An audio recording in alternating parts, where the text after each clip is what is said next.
Excellencies, ladies and gentlemen, on behalf of the United Nations Environment Programme, let me extend my warm welcome on this, the occasion of the 5th meeting of the African-Eurasian Migratory Waterbird Agreement. Our collaboration between UNEP and AEWA has both a long tradition and in recent years also taken a much greater substantive and also subject significance.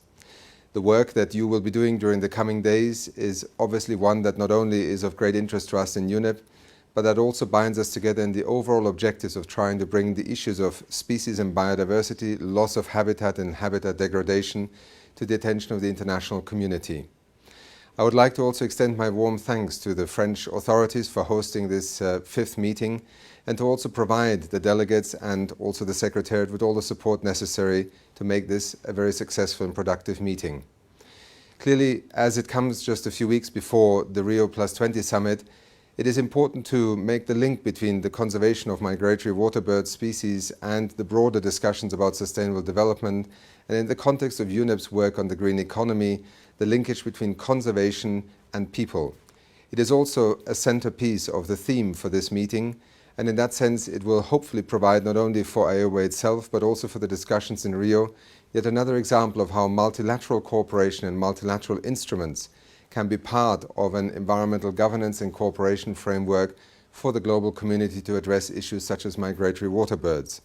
In many ways, they symbolize the objectives of multilateralism because the responsibility for both ensuring the survival and conservation of species, but also for maintaining habitat, is one that is, in the case of migratory waterbirds, more shared than perhaps for other issues.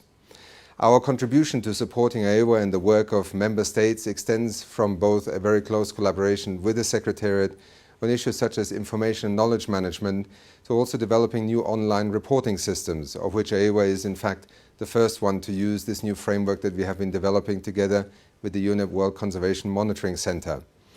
I hope also that the focus on Africa that you will be addressing during this AEWA meeting will be another example of how an international convention can be part of trying to bring international interests together in a framework of cooperation. Clearly, a great deal of progress has been made on the African continent in addressing the issues of biodiversity and habitat conservation.